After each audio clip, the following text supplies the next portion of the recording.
Hi there, Andrew Lessman here for another brief health and wellness spot.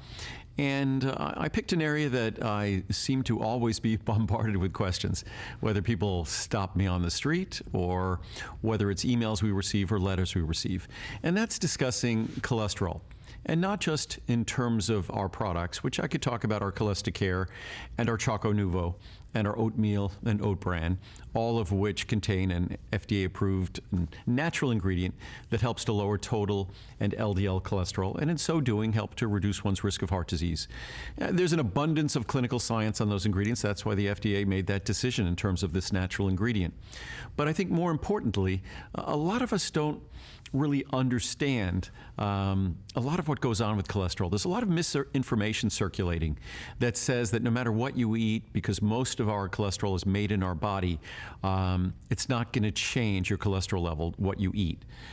Nothing could be more false. I happen to be someone that I could change my cholesterol by 100 points or more simply by what I eat. That's something that's more occurred as I've gotten older, that I very efficiently absorb cholesterol from food, and I don't metabolize it as well as I used to. Things change as we get older. Things change on a cellular level. Things change with our endocrine system. But the simple fact that if you look at cholesterol levels of vegans or vegetarians versus populations of meat eaters, their cholesterol levels are going to be substantially lower.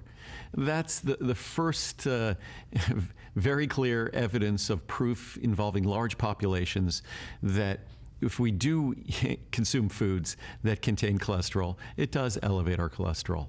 So yes, there is some homeostasis and some balance that goes on in our body, but ultimately, if we want to have lower cholesterol levels, we need to consume fewer things that provoke higher cholesterol levels in our body, and that's consuming cholesterol, also consuming certain types of fats that in certain individuals might stimulate the creation or the elevation of our cholesterol levels, things like trans fats and certain types of saturated fats.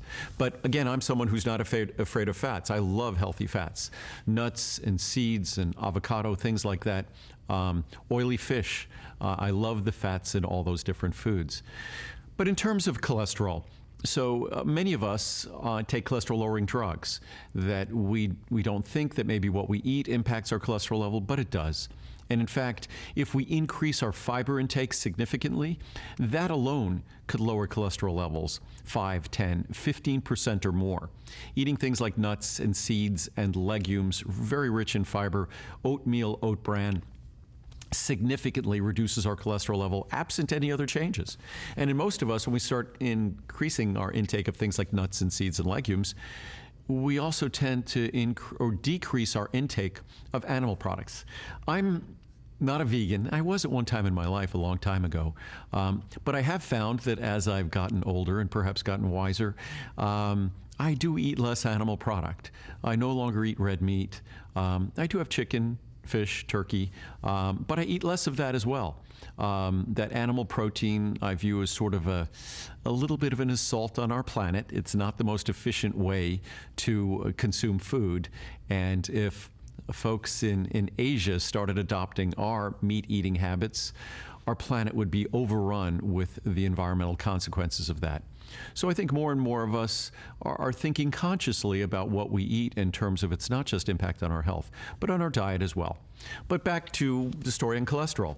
So many of us don't think that what we eat and what we consume will have a significant impact on our cholesterol level.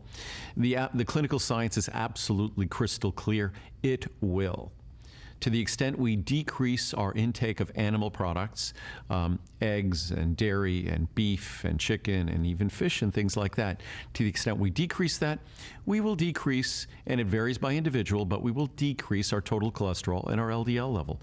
To the extent we increase our consumption of fiber-rich foods like legumes and nuts and seeds and vegetables and fruits, and as we substitute more of those in, that will further decrease our total and our LDL cholesterol levels. LDL is the bad cholesterol. The way to remember that, LDL, bad cholesterol, just lousy.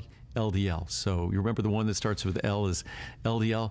HDL, that's the one we want to have as high as possible because that's the cholesterol that makes us happy.